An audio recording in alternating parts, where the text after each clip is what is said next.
몬틀 62쪽이에요. 소설. 피곤해요. 네? 피곤해요. 가봐요. 목요일날 밤새가 피곤해요. 기지개 한번 쫙 펴. 목요일에 검색 기지개 한번 쫙 펴. 62쪽 볼게요. 62쪽 보면 김유정의 봄봄이라는 작품인데 우리 김유정의 또 다른 작품 유명한 게 동백꽃 있죠. 네. 동백꽃. 이거 뭐야?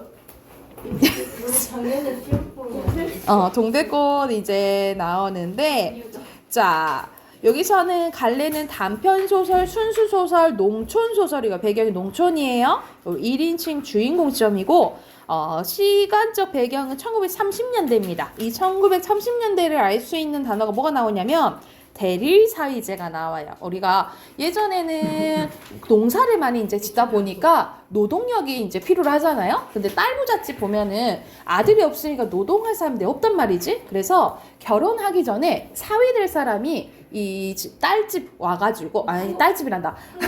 저 결혼할 와이프 집에 미리 와가지고 노동력을 좀 대가를 치러줘요. 몇 년 일을 해주고 그 다음에 이제 결혼을 하는 제도가 있는데 여기서는 이제 결혼을 이제 하기로 해서 대리사위 될 사람이 여기서 온 거야. 그리고 장인과의 갈등이 이제 나옵니다. 그래서 결혼을 시켜줘야 되는데 지금 안 시켜주고 노동 착취를 하고 있다라고 생각하시면 되고요.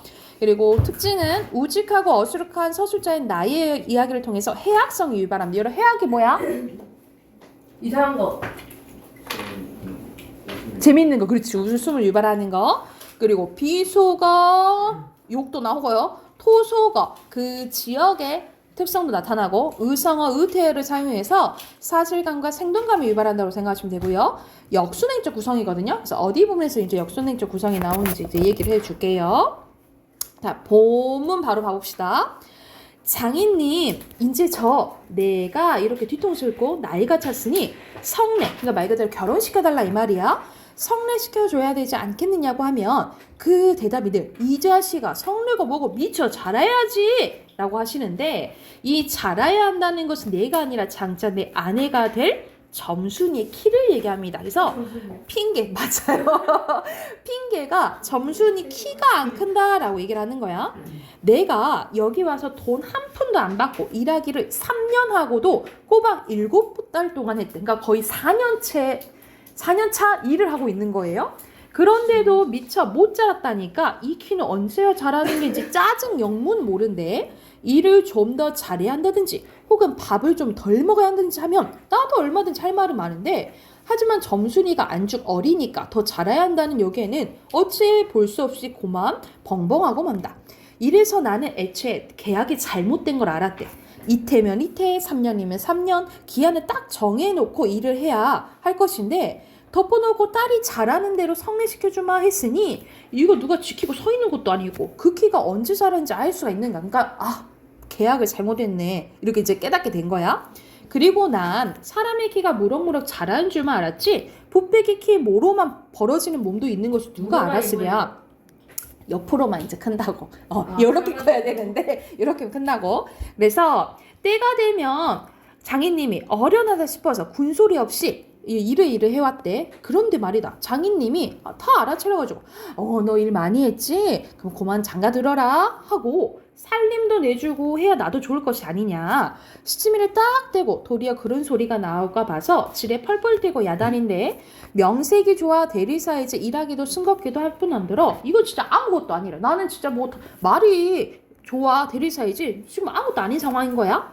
숙맥이 그걸 모르고 숙맥은 여기서는 어리석고 못난 사람으로 나를 가리키는 거여서 자기를 숙맥이라고 표현한 거예요. 그래서 나를 비웃는 말인 거예요. 나를 조금 낮춰서 표현한 거예요. 그래서 자조적 표현으로 볼게요. 숙맥이 그걸 모르고 점순이의 키 자라기만을 까맣게 기다리지 않았나. 자, 그래서 누굴 찾아가냐면 답답해가지고 그 마을의 구장님을 찾아가요. 그래서 구장님 저 좀 결혼시켜달라 좀 해주세요 라고 이제 따지러 가. 근데 이 구장님도 장인님한테 땅을 빌려서 그 사는 입장이거든요. 그래서 이 장인은 눈치를 볼 수밖에 없는 사람이라 생각하시면 돼요. 그래서 구장님 저 장인님과 처음에 계약하기로 아니 우리 빙장님 하면서 이 장인님을 빙장님으로 이제 호칭을 변화해요. 그래서 왜 그러냐면 장인님은 빙장님이라 해야 좋아하고 밖에 나와서 장인님이라 하면 괜시리 고를 내려고 든다. 뱀도 뱀이래야 좋냐고 창피스러운 남 듣는 데서 제발 빙장님, 빙모님 하라고 약간 좀 높임말로 쓰라고 일상 말조심 받아오라면서 난 그거 찾고 있는다. 당장도 장인님 하다가 옆에서 내 발등을 꾹 밟고 곁눈질 흘기는 바람에 겨울 알았지만 구장님도 내 이야기를 자세히 듣더니 퍽 딱한 모양이었다. 하기야 구장님뿐만 아니라 누구든지 다 그럴 거다. 길게 길러둔 새끼 손톱으로 코를 후비해서 그럼 봉필씨, 그러니까 장인의 이름인 거야. 봉필씨 얼른 성에 시켜주구려. 그렇게까지 저기 하고 싶다는데 하고 내 짐작대로 얘기를 했대. 그러나 이 말에 장인님이 사태줄 눈을 부라리고 성내고 뭐고 기집애년이 미처 자라야 할 게 아닌가 하고 얘기를 하니까 구장님이 그것도 그렇네. 그래요. 그래서 장인님 또 편이 또 드는 거야. 그래 거진 4년 동안 안 자랐다니 그 키는 이제 언제 자라지요? 다 그만두고 사경리 슈. 글쎄 이 자식아 내가 크지 말라고 했냐? 왜 나보고 떼쓰고 있어? 이렇게 얘기를 하는 거야. 그러니까 내가 참다 못해서 뭐라고 하냐면 빅모님은 참새만한 것이 어떻게 낳죠? 하면서 장모님도 키가 그렇게 작은데 애 어떻게 낳았어요? 하고 이제 약간 말대꾸를 한 거야. 그랬더니 장인님은 이 말을 듣고 컥걸 웃더니 코를 푸는 척하고 날 은근히 고리려고 팔꿈치로 옆 갈비뼈를 이렇게 쳤대요. 그래서 나도 더럽다 하면서 종아리로 파리를 내쫓는 척하면서 궁둥이를 콱 밀어냈대. 요 상황에서 그 다음 좀 넘어가 보자.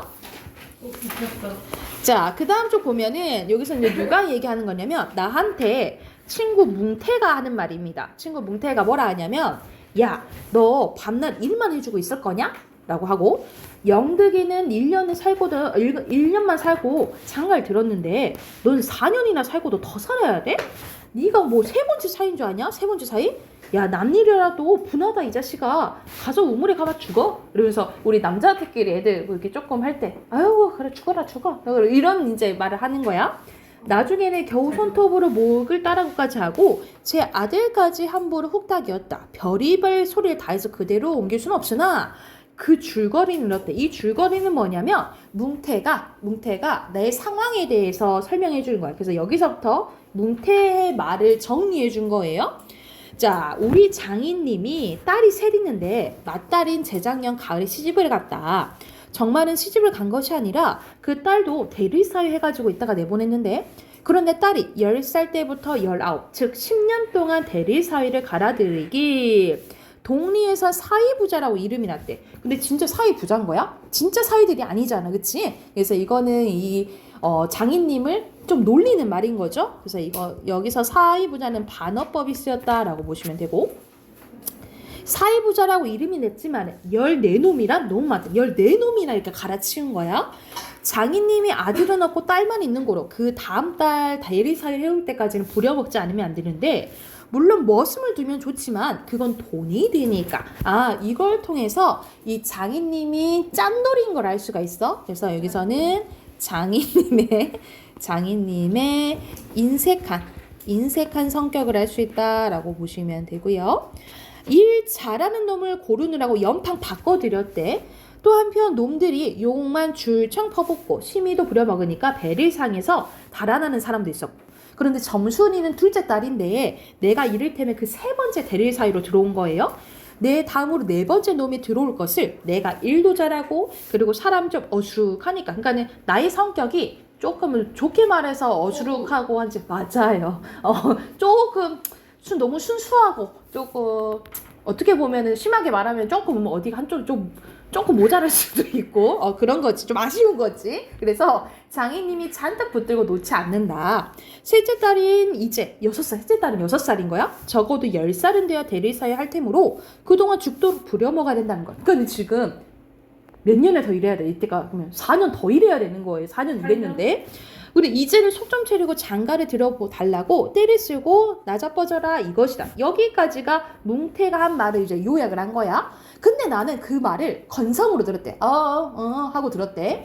뭉태는 땅을 얻어 붙이다가 떨어진 이유. 그러니까는 뭉태도 장인님한테 땅을 빌려다가 농사를 졌던 사람인데 이제 땅을 못 빌린 거야. 그래서 장인님만 보면 공연히 못 먹어서 으르렁거린대요. 그것도 장인님이 져달라고 할 적에 제 집에 위한다는 그 감투를 선뜻 주었으면 그럴 리도 없었는데, 그러나 나는 뭉태의 놈의 말을 곧대로 듣지 않았고, 꼭 들었다면 자기가 직접 와가지고 장인님이랑 싸웠지 무사히 있을 리가 없지 않은가. 그러면 따르게까지 인심이는 장인님이 혼자 나빴다. 근데 실토이지 나는 점순이가 아침상을 가지고 나올 때까지는 오늘은 또 얼마나 밥을 담았지 이것만 생각하고 있었대. 상에는 된장찌개, 간장 한 종지, 조밥 한 그릇, 그리고 밥보다 더 수부룩하게 담은 찬나물 한 대접이 이렇는데, 나물은 점순이가 틈틈이 해오니까 2대접이고 4대접이면 멋대로 먹으면 좋으나 밥은 장인님이 한 사발 외엔 더 주지 말라고 해서 안 된대. 밥도 좀 주지. 밥은 한 그릇밖에 못 먹는 거야? 여기서도 인색한 성격을 알 수 있겠죠? 그런데 점순이가 그 상을 내 앞에 내려놓고 하는 말이 뭐라고 하냐면, 너 구장님한테 갔다 그냥 왔다면서? 하면서 이제 뭐라 따지는 거야. 엊그제 산에서 같이 대우 쫑알거린대. 딸은 내가 더 단단히 덤비지 않고 만 것이 좀 어리석었대. 속으로는 그랬지만 겉으로는 뭐라 얘기했냐면, 야 그러면 안 된다는 걸 어떻게 하냐? 라고 하니까 점순이가 나한테 뭐라고 하냐면, 야 수염이라도 잡아채지 그냥 너 이 바보야? 이렇게 얘기를 하는 거야. 그러니까는 아버지 수염이라도 아까 챘어야지 라고 얘기를 하는 거예요. 근데 이건 뭘 얘기하는 거야? 그만큼 좀 더 적극적으로 얘기를 해라, 어필해라 요 말인데, 얘는 조금 모자라다 했잖아. 그래서 요거를 거지고태로 들어요. 그래서 진짜 장인님과 싸우게 되거든요. 그래서 네, 이게 장인과의 갈등 원인이 된다라고 보시면 돼요. 하고 또 얼굴이 빨개지면서 성을 내며 안으로 세축하는 티 들어가지 않느냐. 이때 아무도 본 사람이 없었게 만정이지 보았다면 내 얼굴이 뭐뭐처럼 가엾다 했을 거래. 그러면 여기는 좀 불쌍한 말 들어가면 되겠죠. 자, 뒤로 넘겨서 한쪽 더 있어요. 자, 여기서는 뭐가 이제 생략돼 있냐면, 또 이제 다시 나가 장인님한테 이제 따지러 가요. 결혼시켜 주세요. 근데 또 막 뭘 하니까. 쌤 좋아요. 자, 근데 얘기를 하고 있는데 시선이 딱 느껴져. 어떤 시선? 점순이가 나랑 장인을 이렇게 보고 있다는 시선을 느껴요. 그래서 이렇게 내 아내 될 사람한테 바보 소리를 들을 순 없지 라고 해가지고 진짜 살이라며. 그 셋째가. 그러니까요. 얘는 둘째야. 아 그래요? 그래서 벌써 그래가지고 진짜 장인의 수염을 낚아채요. 그러면서 약간 이제 허세분이라고 낚아채고, 이걸 까셀라보다 태워버릴까? 뭐 이렇게 이제 얘기를 해요. 그랬더니 지금 장인님한테 얻어맞거든요. 얻어맞는 지금 상황인 거야. 그래서 장인님이 헐떡벌떡 기어오느라고, 내가 맞아서 기어오르느라고 내 바지가락 이렇게 노려서 단박에 움켜쥐고 매달렸대. 거기다가 지금 장인님이 이 나의 거시기까지 이렇게 잡게 된 거야. 그래서 나는 세상이 막 핑그로 돌아서 빙장님 나달라고 막 소리 질러요. 이 자식아 잡아먹어라, 잡아먹어. 할아버지 살려줬어 할아버지 하면서 빙장님 뭐라고 불러? 할아버지라고 불러요. 여기가 해악성, 웃음이 유발된다라고 보시면 되고요. 두 팔을 허둥지둥 낼 적에는 이마에 진땀이 쏙 내서고, 이제 참으로 나 죽나보다 했대. 그래도 장인님이 놓질 않더니 내가 기어이 땅바닥에 쓰러져 거진 까무러치게 되니 놓는다. 더럽다. 이게 장인인가? 라고 해서 나는 한참을 못 일어나고 쩔쩔맸대. 그러나 얼굴로 드니까 사지가 부르르 떨리면서 나도 엉금엉금 기어가 장인님의 거시기를 잡은 거예요.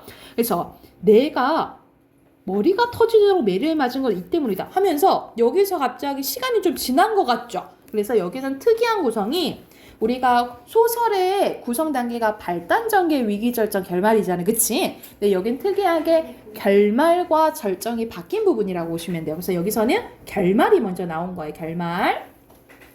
내가 머리가 터지도록 매를 맞은 것은 이 때문인데, 그러다 여기가 또한 우리 장인님이 착한 거죠. 갑자기 장인님이 착하다고 얘기를 해요. 왜 그러냐면 여느 사람이면 사경을 주어서까지서라도, 그러니까 돈을 주어서까지 내쫓았지, 터진 머리를 불솜으로 손수 지져주고 호주머니 희연 한 봉을 넣어주면서 올 가을엔 꼭 성례시켜주마, 아말 말고 뒷골에 콩팥이나 갈아라 하고 등 두들겨 줄 사람 누구겠냐. 나는 장인님이 너무 고마워서 눈물까지 났대. 점순이를 남기고 나는 이제 쫓겨나는 건가 아닌가 했는데 뜻밖의 말을 듣고 빙장님 이제 다시는 안 그러겠어요 하면서 지게를 지고 일터로 갔대.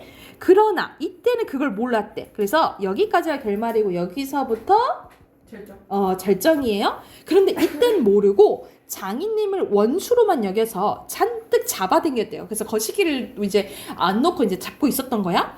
이놈아 놔라나 하고 장인님은 햇손질하며 솔개미를 챈 닭의 소리에 연애 질렀대. 놓기는 왜 이왕이면 호되게 혼을 내주려 생각하고 뒤끝이 더 땡겼다마는 장인님이 땅에 쓰러져서 눈에 눈물이 핑 도는 것을 알고 좀 겁도 나긴 했대. 그래서 빙장님 뭐라고 하냐면 할아버지 이래요 나한테. 그래서 여기가 해악의 최고조 부분이라고 보시면 돼요. 그래서 우리 이제 지금 장인어른이 나한테 할아버지라고 얘기를 하는 거야.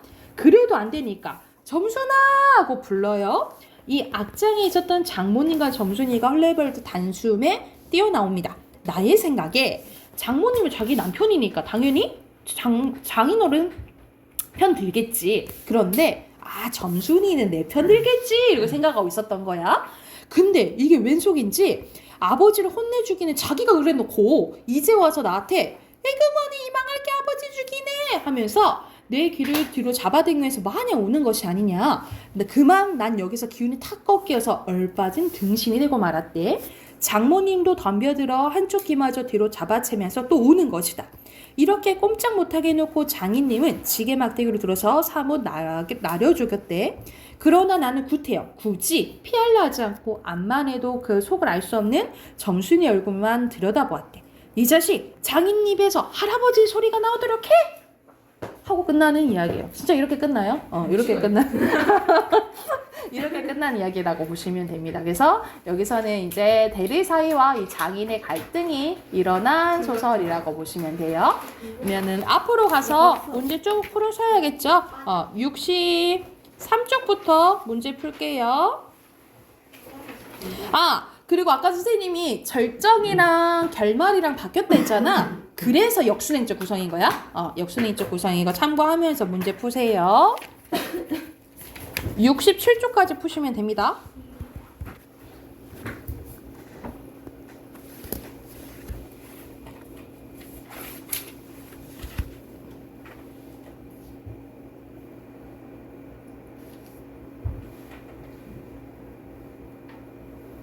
문제. 1번에 알맞지 않은 것은 5번. 2번에 알맞지 않은 거 이건 1인칭 주인공 시점이잖아요. 객관적 아니죠. 4번이고 3번에 적절하지 않은 거 2번.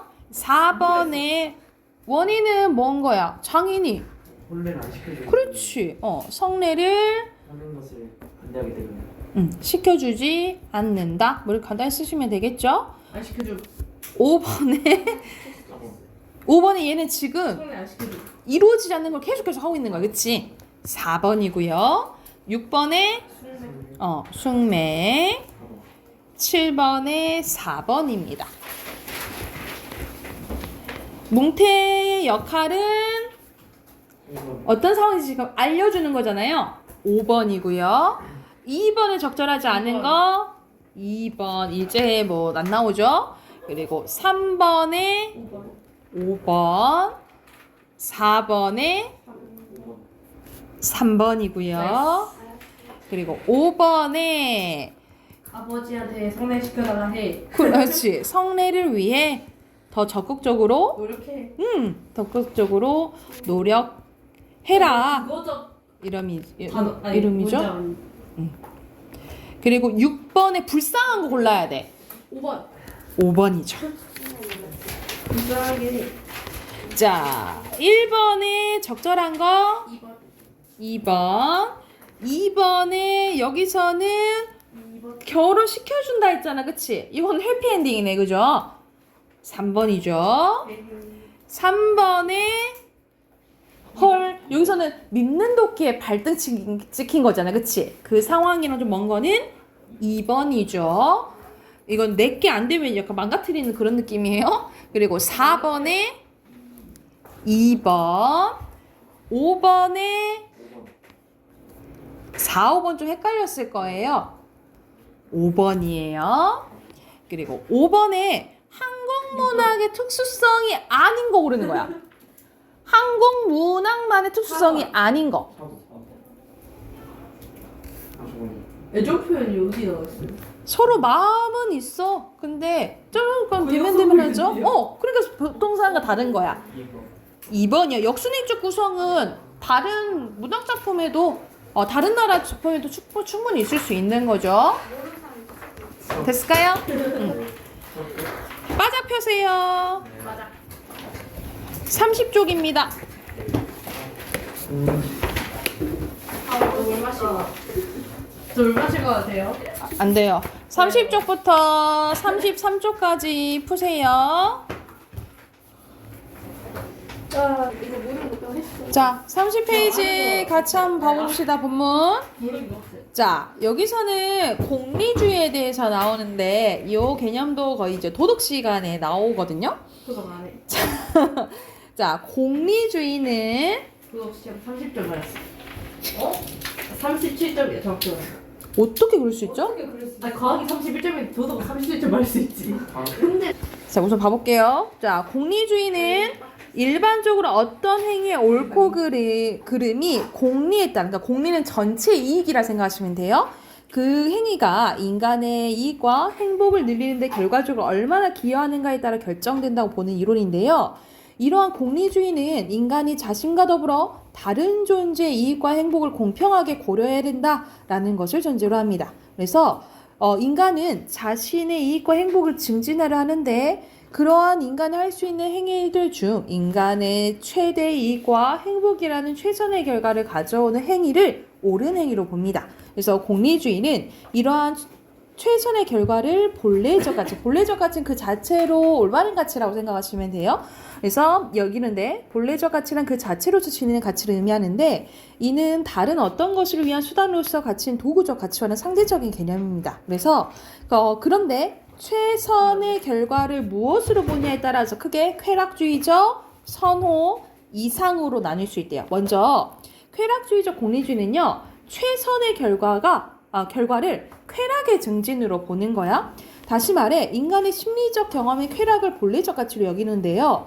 이 이론에 따르면 도덕적으로 옳은 행위는 자신뿐만 아니라 그 행위가 영향을 미치는 모든 인간들의 쾌락을 가장 많이 증진시킨 행위라고 생각하시면 될 것 같아요. 그러나 쾌락주의적 공리주의는 인간이 어떤 행위를 선택할 때 쾌락만을 추구하는 것이 아니라 다른 것을 추구하기도 한다라는 것을 설명하기 어렵다라는 한계를 지는데요. 그러니까는 여기서는 쾌락주의는 말 그대로 나도 좋고 너도 좋으면 이거는 좋은 거야 이렇게 생각을 하는 거야.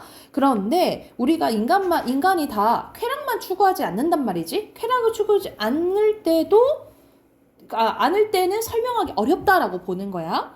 이 쾌락주의적 공리주의의 한계를 극복하기 위해서 등장한 게 선호 공리주의인데요. 이 이론은 최선의 결과를 말대로 선호의 실현으로 봐요. 여기서 선호란 사람마다 원하는 것 혹은 실현하고자 하는 것을 얘기합니다. 그래서 선호 공리주의에 따르면 도덕적으로 옳은 행위는 자신뿐만 아니라 그 행위가 미치는 모든 사람들 각자 가지는 선호를 가장 많이 시키는 행위예요. 그래서 선호 공리주의는 봐라. 자, 선호 공리주의는 쾌락뿐만 아니라 쾌락이 아닌 다른 것을 추구하기도 하는 인간 행위가 개인의 선호를 반영한 거고 이러한 선호의 실현이 곧 최선의 결과라는 걸 설명함으로써 쾌락주의적 공리주의 한계를 극복을 했대요. 그러나 또 한계가 있어. 선호 공리주의는 보편적인 관점에서 봤을 때 비정상적인 욕구에 기반을 둔 선호의 실현과 정상적인 욕구에 기반을 둔 실현이 동일한 비중을 갖지 않는다는 점을 설명하기 어렵대요. 그래서 각각의 이렇게 의의와 한계가 나와요. 이것을 또 극복하기 위해서 나온 게 이상 공리주의인데 이 이론은 앞 이론, 뒤 이론과 마찬가지로 인간의 최대 이익과 행복을 가져오는 인간의 행위를 옳은 행위로 여기는데요. 그러나 이상 공리주의는 쾌락주의적 공리주의와 달리 쾌락을 유일한 본래적 가치라고 생각하지 않는데요. 이 이론은 진실, 아름다움, 정의, 평등, 자유, 생명, 배려 등도 이걸 본래적 가치라고 보는 거야. 또 선호 공리주의와 달리 이상 공리주의는 이러한 이상들이 인간의 선호하는 무관대에게 실현돼야 할 본래적 가치를 주장하는데 결국 이 이론은 이상의 실현을 최선의 결과로 봐요. 이상 공리주의에 따르면 본래적 가치에 해당되는 이상들은 인간의 이익과 행복을 구성하는데 그렇기 때문에 이상 공리주의는 인간들의 서로 다른 관심과는 무관하게 실현돼야 할 이상들을 인간이 더 많이 실현하는 것이 곧 최대 이익과 행복이라고 봅니다.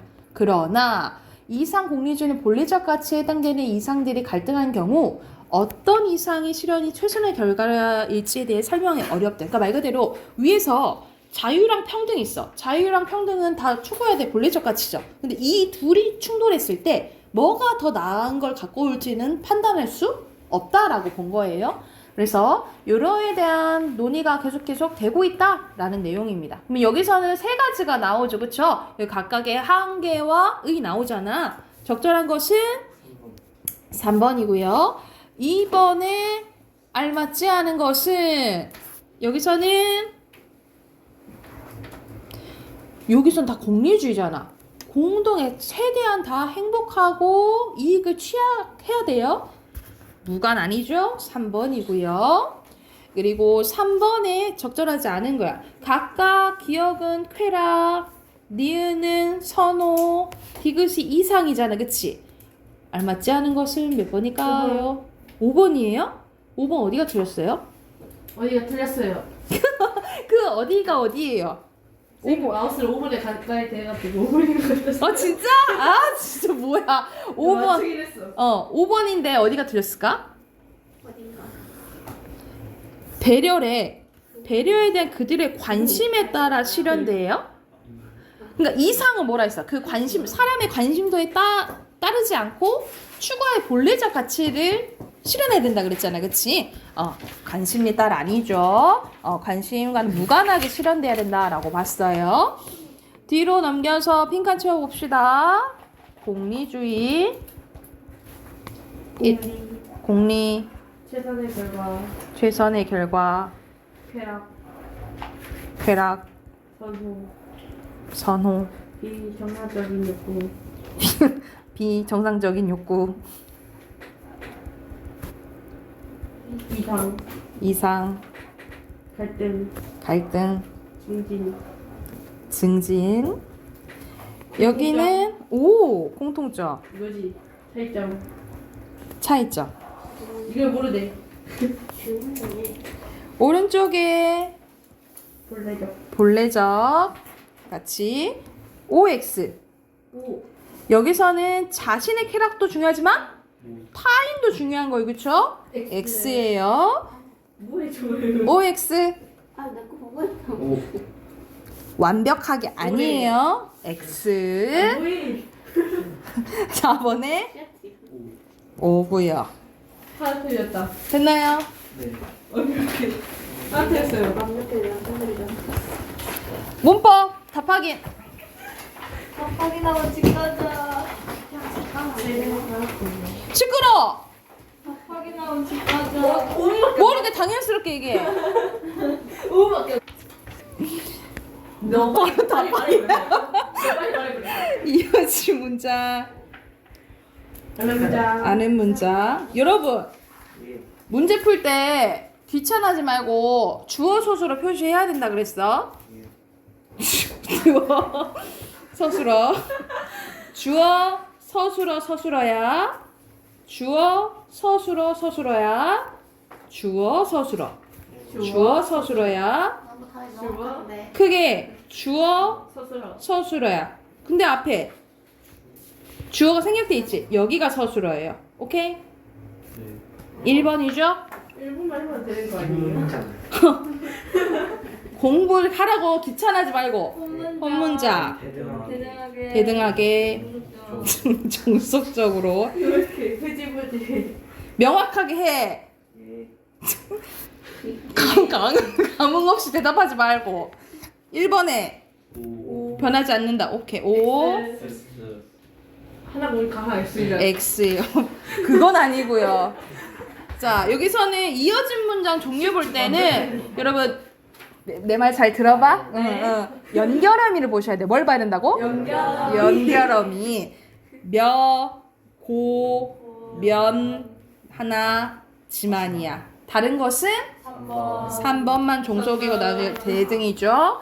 자, 여기선 연결어미 밑줄 칠해요. 고, 어서, 지마. 그래서 종류는 의미는 여기 고는 뭐야? 엔드. 나열. 나열. 대등이죠. 어서니까 나열. 원인, 종속. 종소. 대주. 지마는 대조니까 대등이죠. 그래서 위에 답은 몇 번일까요? 4번. 2번. 2번이요, 4번이요? 2번이래요. 2번 뭐가 틀렸어? 뭐 때문에 틀려? 아 대등. 의미. 음면화 생기지 않는다 했는데 니은은 생기겠죠, 종속이니까. 2번입니다. 나이스, 지켜라. 안녕히